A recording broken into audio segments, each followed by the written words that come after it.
Salut tout le monde, bonjour et bonsoir, bienvenue à notre échange hebdomadaire baptisé Perspective chrétienne. Ici, Pasteur Doréus vous salue. Aujourd'hui, on est là, on dit un grand merci à Dieu. Ça fait un petit bout, et qu'on était un petit peu absent, disons, par rapport à cette présentation hebdomadaire. Mais écoute, on est de retour. Aujourd'hui, on parle de l'intimidation. L'intimidation, c'est un sujet parfois un peu tabou. Ça veut dire on n'aborde pas toujours l'intimidation, surtout dans le milieu, dans les contextes d'église. Et aujourd'hui, on est ensemble pour parler de ce merveilleux, de cet important sujet, selon moi. C'est important parce que beaucoup de gens sont victimes de l'intimidation, mais ils souffrent silencieusement, disons, de ce mal, que ce soit dans l'Église ou dans la société, dans les familles et partout. Alors, aujourd'hui, on est là pour parler de ça et avec une invitée, Linda. Linda, c'est une personne qui s'y connaît dans le domaine, puisque Linda a un grand témoignage par rapport, disons, à cette question. Et aussi, elle a déjà rédigé un papier sur la question de l'intimidation. Elle est croyante, elle est impliquée à l'Église. En tout cas, on est très content de recevoir Linda pour partager avec nous un peu de son témoignage et aussi pour nous parler un peu de la lutte contre l'intimidation au sein de l'Église. Comment est-ce qu'on peut combattre, disons, ce fléau, ce mal de société aujourd'hui et qui est devenu très courant, disons, dans notre milieu. Salut Linda, comment ça va? Bonjour Pasteur Doréus, bonjour tout le monde. Écoutez, ça va très bien. Je suis heureuse d'être là aujourd'hui. Oui, on est content de te voir Linda. Et puis, comme je viens de dire dans la présentation, Linda, c'est une maman. Linda, c'est aussi une croyante engagée. Linda est porteuse d'un témoignage. Mais c'est sûr que pour les gens qui t'écoutent, Linda, ou bien les gens qui vont te regarder, pourraient toujours vouloir savoir un peu plus à propos de toi. Tu dirais quoi en termes de présentation un peu plus élaborée? Dis-nous. Alors, en termes de présentation un peu plus élaborée, un peu plus, on va dire, pas trop longue, je dirais que, comme Ouais. tu l'as dit, je suis épouse et maman de deux petits trésors, OK. croyante. Mhm. Dans la vie, je suis conseillère en images et en style vestimentaire. Je suis créatrice, dessinatrice et designer de mode. Et puis voilà, je fais beaucoup de projets créatifs.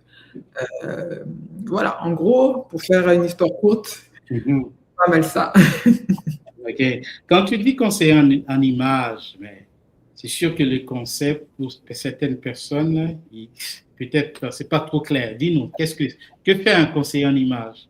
Un conseiller en image apporte des conseils euh, Mhm. sur, on va dire, l'apparence. OK. Sur l'apparence en termes de vêtements, mais ça peut être aussi l'apparence euh, physique, ça peut être voilà, émotionnel. Mhm. Parce que les deux, moi j'aime travailler les deux pour faire le parfait combo. Donc c'est pas mal ça. Ah, Apporter OK. des OK. conseils. OK. En fait, est-ce que selon toi, c'est un métier qui émerge ou bien c'est un métier, ça existe quand même, ça fait un bon bout? Quand même, ça existe quand même depuis longtemps. Alors Mhm. moi, je suis née en France. OK. Que c'est pas beaucoup plus exploité ici qu'en France, mais quand même, aujourd'hui, les jeunes aiment la mode. Tout le monde, bon, je veux dire les femmes, Mhm. aiment la mode, donc c'est quand même quelque chose qu'on aime entendre parler, la mode, les vêtements. Donc oui, oui, c'est peut-être que c'est le mot qui n'est pas connu, mais Mhm. faire en image et en styliste vestimentaire aborde toujours le thème des vêtements et puis OK. c'est bon. OK. Ouais, mais l'autre question par rapport à ça, as-tu des clients masculins, c'est juste des femmes ou bien il y a des hommes aussi hein, qui se font conseiller? Bon, je me dirige principalement pour les femmes OK. parce que je suis une femme, donc je me sens plus appelée à me tourner vers les femmes, mais je suis ouverte, donc Mhm. il y a pas de souci. Mhm. Mhm. OK, mais merci Linda pour la présentation. Mais Mhm. écoute, le sujet, c'est l'intimidation. L'intimidation, c'est un sujet d'actualité. Moi, je le présente tantôt comme étant un mal de société. Mais parle-nous, c'est quoi ton expérience par rapport à l'intimidation? Alors, mon expérience, c'est vraiment une expérience personnelle Mhm. parce que j'ai vécu l'intimidation dans mon adolescence, donc je dirais de 12 ans à 16 ans, à l'école. Si je peux donner une petite définition de l'intimidation facile à retenir, c'est, comme vous l'avez dit, c'est un mal, c'est vraiment une violence, ça peut être physique, verbale, qui va à l'atteinte d'une personne. Donc moi, c'est vraiment une intimidation verbale dont j'ai été victime à l'école. Et ça a été très, très difficile cette période pour moi. D'ailleurs, comme quand je le partage, je parle de ça, je me rappelle que je n'avais aucun attachement à l'école, en fait. J'ai OK. détesté l'école à cause de l'intimidation OK. que je vivais à l'école. Tu avais quitté l'école. Pardon? Tu avais quitté, tu avais abandonné, lâché l'école à cause de ça. Bon, j'ai pas lâché. J'étais là physiquement, Mhm. mais au niveau de mon état d'âme, de mon esprit, je n'étais pas là. Donc, je Ah. détestais aller à l'école, là. Mhm. Et puis pour moi, aller à l'école, c'était vraiment quelque chose de lourd parce que justement, euh, on me lançait des paroles blessantes, méchantes à cause, ben, sur mon apparence physique. Et c'était vraiment Mhm. difficile cette partie de ma vie euh, à cause de l'intimidation. Donc, c'est ça. Je comprends. En fait, 12, 16 ans, voilà, que tu étais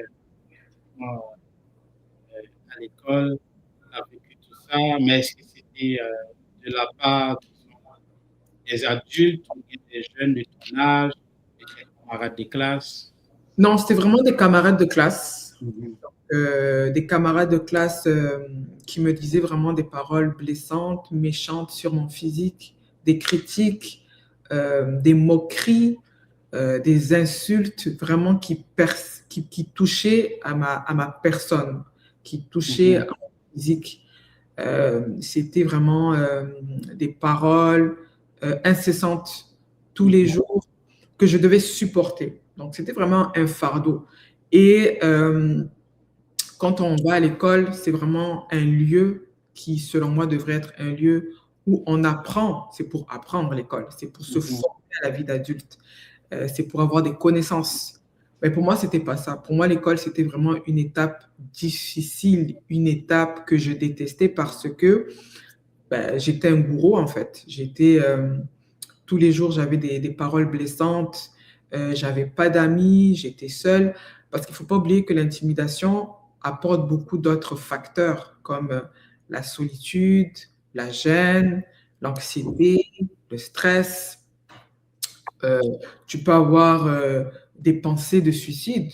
Tu as des pensées négatives sur toi-même et ça vient développer le manque de confiance en soi. Donc, je pense que ça a duré, ça a duré une année, mais ça s'est étalé jusqu'à ma vie d'adulte. Donc, moi, quand je repense à ça, je me dis, mais c'est fou parce que une année peut venir complètement détruire la vie d'une personne. Une année peut venir déconstruire en fait la vie d'une personne, peut venir totalement la fragiliser. Et comme on le dit si bien, la jeunesse, c'est les adultes de demain. Mais une personne qui est affectée de cette façon, qui n'est pas guérie, qui n'a pas été suivie, c'est sûr qu'à l'âge adulte, va porter encore tout ça. Et c'est important, c'est pour ça que je dis, et c'est pour ça que au jour d'aujourd'hui, grâce à Dieu, j'ai été guérie, grâce à Dieu, j'ai été reconstruite sur moi. Et j'ai compris que si cette étape de guérison, si cette étape de pardon, si cette étape où on se reconstruit n'a pas été faite, ça va beaucoup jouer en fait sur la vie d'adulte d'une personne négativement.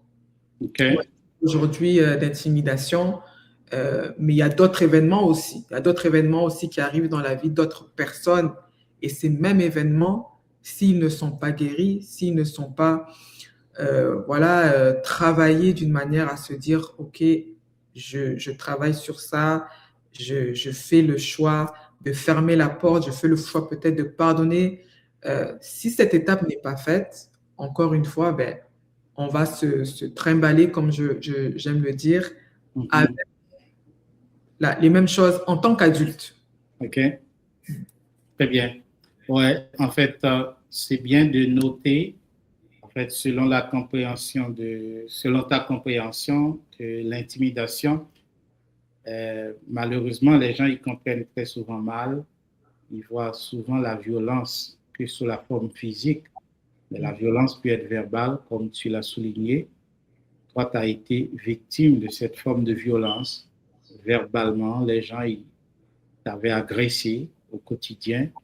Et heureusement, on n'est plus. Ça veut dire qu'aujourd'hui, tu as une autre phase de ta vie. Mais parlons un peu de ta guérison. Comment ça s'est passé? C'est quoi qui a été à l'origine même? À l'origine, ça a été vraiment ma rencontre avec le Seigneur. Et je dirais, c'est vraiment l'amour du Christ qui m'a guéri. Parce que j'ai compris par son amour que je n'étais pas une erreur. Et contrairement, en fait, aux paroles que j'entendais, en fait, à l'école, l'amour de Christ est vraiment venu renverser toutes ces choses. L'amour de Dieu m'a réconforté. L'amour de Dieu m'a fait comprendre que je n'étais pas une erreur, que j'avais de la valeur, que j'étais unique et que j'étais différente. Différente ne veut pas dire être une erreur. Différente veut dire que tu as été choisi unique selon le plan de Dieu, que tu as une mission à apporter dans ce monde. C'est ça la différence. Mais généralement, dans le monde actuel où nous sommes, la différence, généralement, elle est rejetée. Généralement, elle est critiquée. Dans l'amour de Dieu, j'ai compris que ma différence est une force. Très bien. C'est ce qui me manquait quand j'étais plus jeune. parce que je me voyais différente de mes camarades et je pensais que c'était négatif. Mais quand je me suis convertie, que j'ai été enseignée par l'amour de Dieu, que j'ai été enseignée sur c'est qui Dieu, Dieu est venu en fait reformater mon identité. Dieu est venu m'apporter les questions que je me posais en me disant, mais oui, tu es différente parce que je l'ai choisi. Tu es différente, mais pour apporter la pierre à l'édifice, entre guillemets, tu es différente parce que tu as une mission, tu as un objectif. Et ce n'est pas négatif. Non, c'est quelque chose de positif d'être différent parce que tu apportes quelque chose que le monde n'a pas. Tu apportes un besoin, en fait. Et quand j'ai pris vraiment connaissance de ça, quand j'ai pris conscience de ça, la manière dont je me voyais a tout de suite changé. Ton regard. Ouais.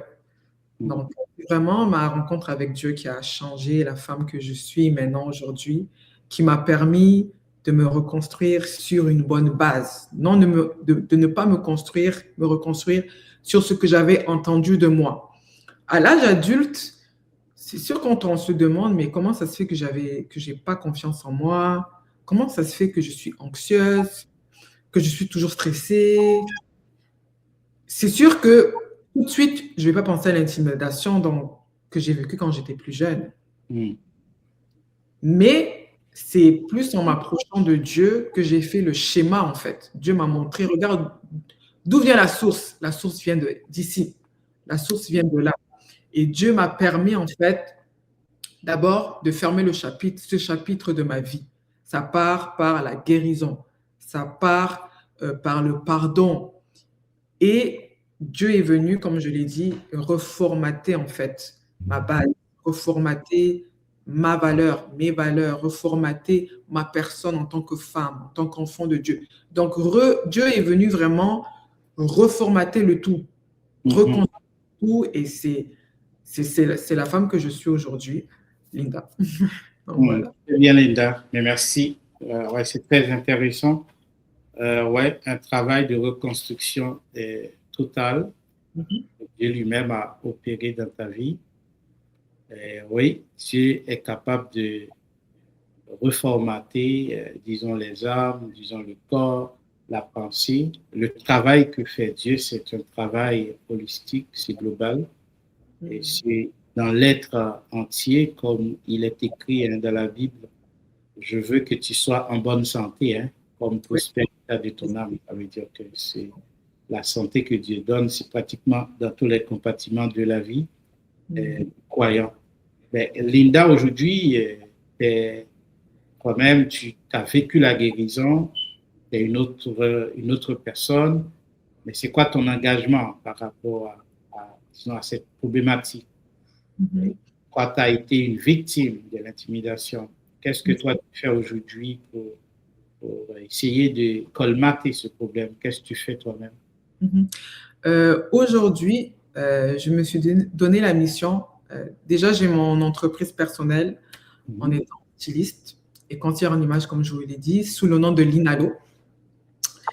Et je me suis donné la mission, par la grâce du Seigneur, de sauver des vies.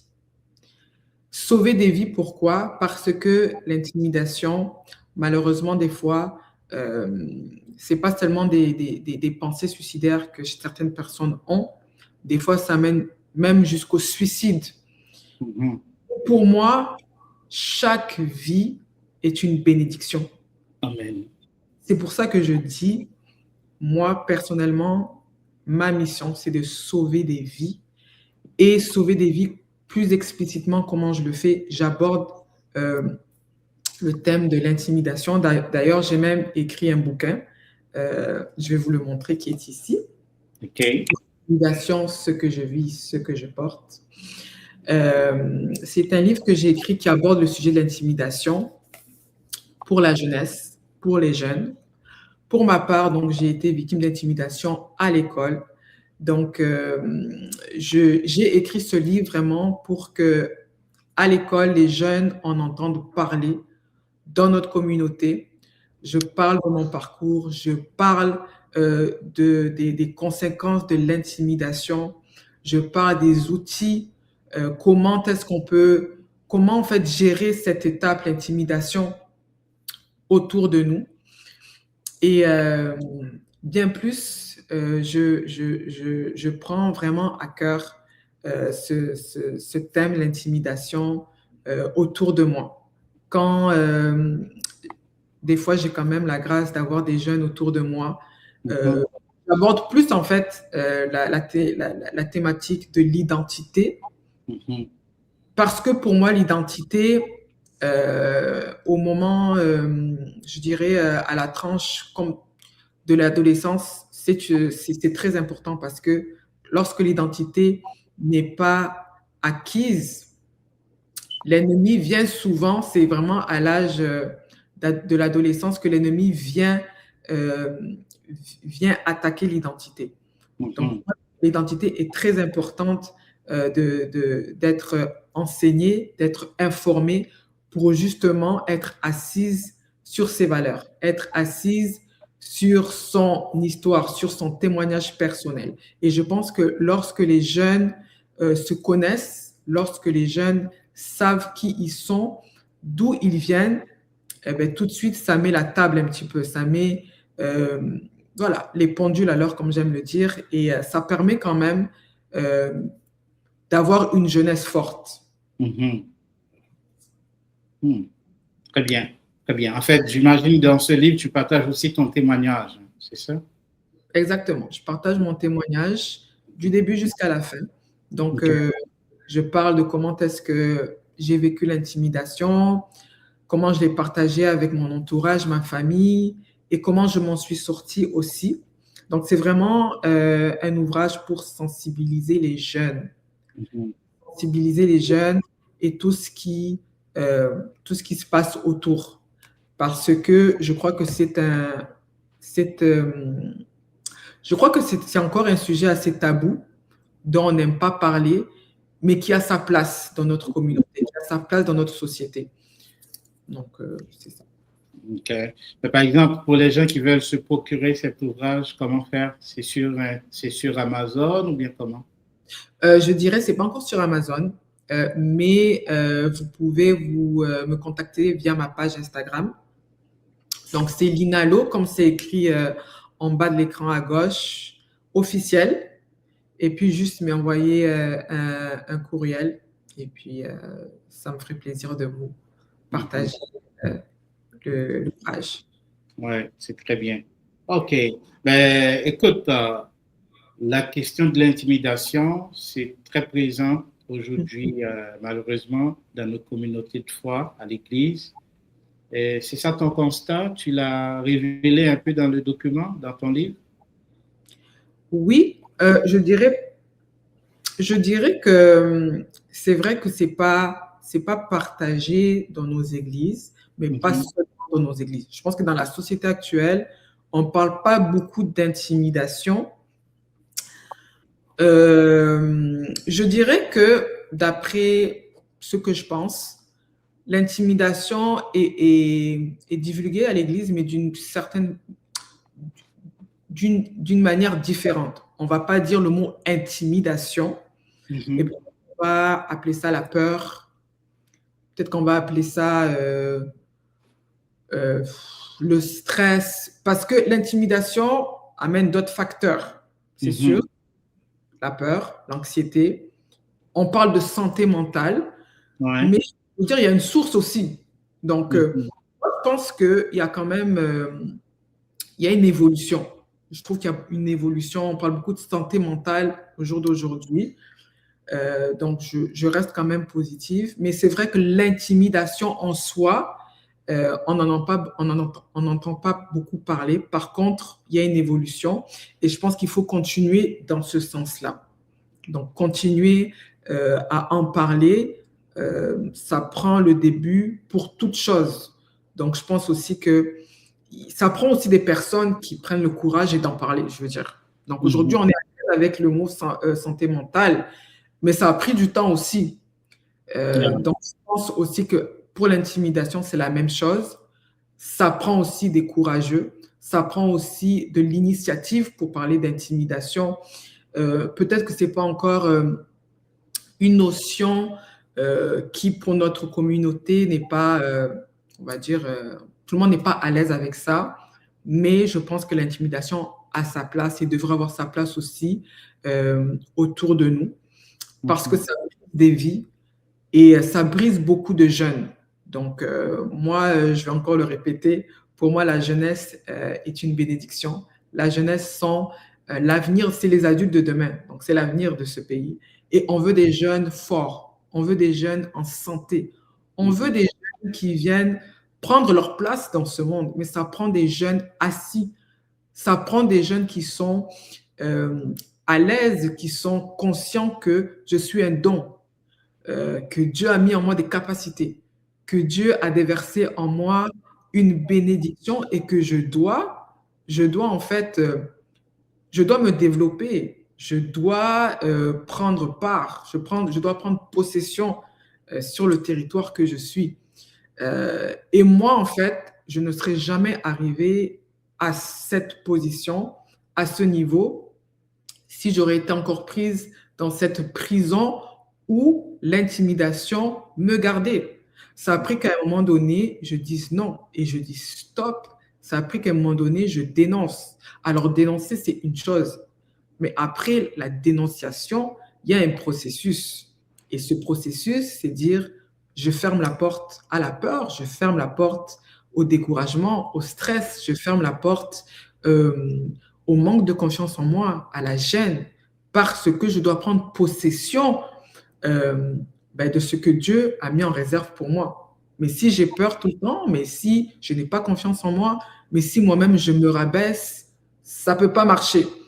C'est pour ça que je dis, ça prend vraiment d'avoir une base, d'avoir une identité établie, une identité assise pour pouvoir prendre en possession ce que Dieu a mis en nous. Tous les trésors que nous avons en tant qu'enfants de Dieu, Dieu nous appelle on porte une lumière, hein. Donc quand tu portes la lumière, c'est que tu dois éclairer, c'est que tu dois illuminer autour de toi. Et pour pouvoir illuminer autour de toi, mais tu dois être conscient de toutes ces choses. Et tu ne peux pas être conscient quand tu es dans l'obscurité, quand tu es enfermé, quand tu es dans la solitude, quand tu es caché par beaucoup de choses. Et le lien avec les vêtements, avec l'image, comme j'aime le voir, c'est que ça se lit tout de suite.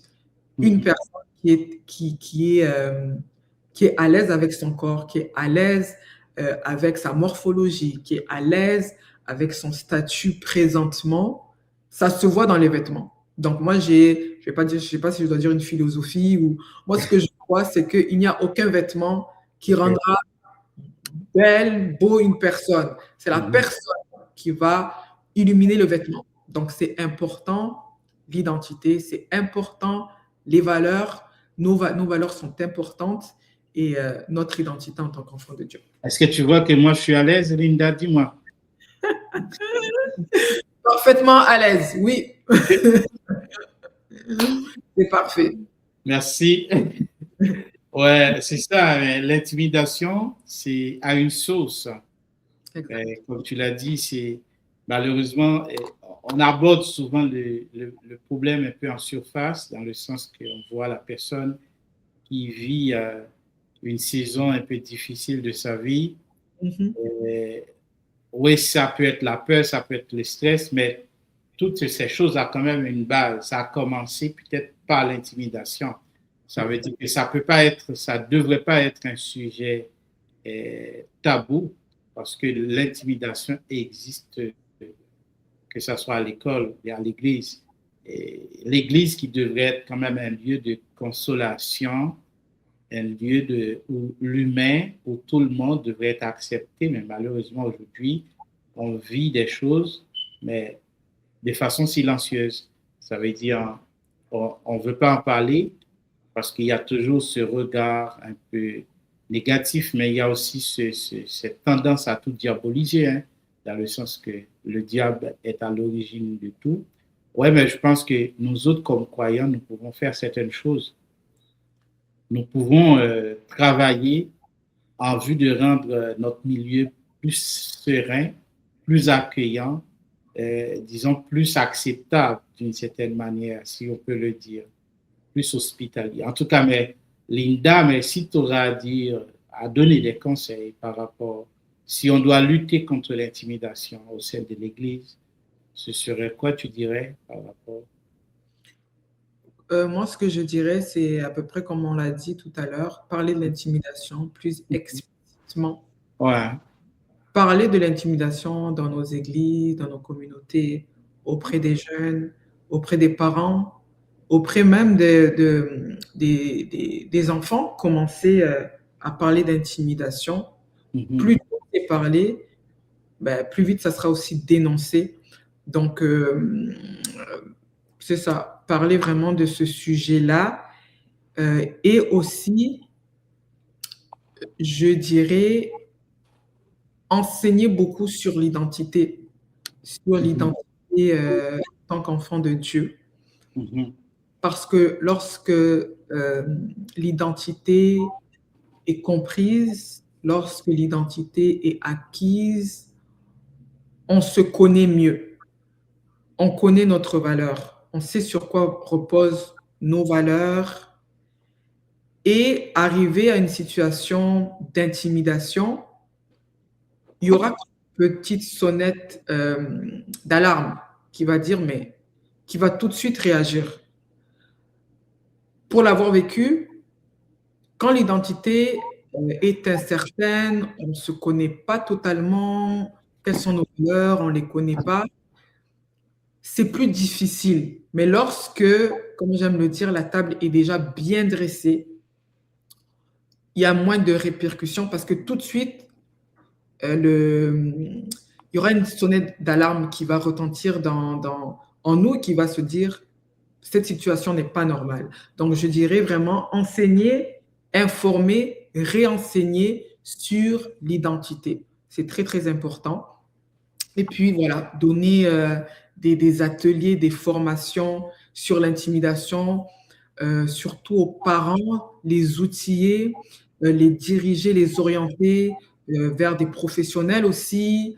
Moi, ce qui m'a beaucoup aidé aussi, c'est mon milieu familial, parce que j'étais quand même, j'ai grandi avec mes parents, avec mes sœurs, mon frère, et il y avait beaucoup d'amour. Donc, c'est important aussi, en tant que parent, de couver, d'avoir les bonnes informations. Moi, mes enfants sont encore tout jeunes. Et puis, bon, malheureusement, on n'a pas le manuel, on n'a pas un manuel sur la parentalité. Ça existe. Et chaque enfant est différent. Ouais. Comme l'être humain est différent, chaque enfant est différent. Donc, il faut s'adapter à nos enfants. Il faut s'intéresser, il faut poser des questions. Mon plus grand, il a 4 ans, ma plus petite, elle a 3 ans bientôt. Mais je commence déjà. Comment ça s'est passé à la garderie? Qu'est-ce que vous avez fait? Donc, ils m'expliquent à leur manière, mais je commence déjà. Donc, je pense qu'il y a aussi, il y a la part des parents. On doit être là pour nos enfants, on doit leur poser des questions, s'intéresser à ce qu'ils font à l'école, poser des questions, parce que quand l'enfant sent que les parents sont là, s'intéressent, c'est plus facile aussi de s'ouvrir. Donc, je dirais vraiment, dans nos églises, si on peut aussi former nos parents, les parents, donner les bons outils sur l'intimidation et encore une fois le divulguer à différentes tranches d'âge, parler de l'intimidation en soi, la définition de l'intimidation, elle peut être physique, elle peut être morale, verbale, ça peut être à l'école, ça peut être au travail, ça peut être dans nos familles, ça peut être dans nos églises. Donc, c'est important, en fait, c'est important de divulguer, de vulgariser, en fait, le thème de l'intimidation pour avoir les informations, les outils et l'équipement nécessaire pour en faire face. OK. Ben, écoute, c'est pour nous très intéressant ces approches sur l'intimidation. En fait, c'était ça le thème d'aujourd'hui. Et notre invitée Linda est encore là pour nous parler, disons, de ce thème. L'intimidation, c'est vaste. L'intimidation, il peut toujours avoir plusieurs causes. disons, et l'intimidation, c'est néfaste pour l'être humain, surtout pour les jeunes qui font face à, disons, à ce fléau. C'est sûr que ça peut avoir des répercussions sur l'avenir, sur le demain de ces gens. C'est pourquoi il faut certaines mesures, il faut adopter des mesures drastiques pour contrecarrer, disons, ce fléau, disons, ce mal qui prend de plus en plus de l'expansion et dans nos sociétés et malheureusement aussi dans nos églises aujourd'hui. Écoutez, on était là et on a bien entendu, bien suivi, disons, les propos de Linda et ses propositions aussi par rapport à ce combat, cette lutte contre l'intimidation. Écoutez, Linda, si tu auras un dernier mot à dire, ce serait quoi par rapport à cette thématique, bien pour boucler notre conversation, la conversation d'aujourd'hui? Pour boucler la conversation d'aujourd'hui, je dirais que chaque vie est une bénédiction. Vous êtes une bénédiction pour toutes les personnes qui m'écoutent, qui nous écoutent aujourd'hui. Je viens vraiment dire que vous êtes une bénédiction et vous méritez la vie. Alors, vraiment que... Une belle vie, hein, une belle vie. Une très belle vie. C'est très, très important. Une très belle vie. Ouais. Donc, ne baissez jamais les bras pour vous. Ne baissez jamais les bras et continuez ce magnifique chemin que Dieu a mis sur votre vie. Elle mérite le coup d'être vécue. Bon, merci. Merci. Merci à vous tous et à vous toutes qui avez suivi cet échange avec notre invitée Linda sur l'intimidation. En fait, je vous donne rendez-vous la semaine prochaine. Bye bye tout le monde.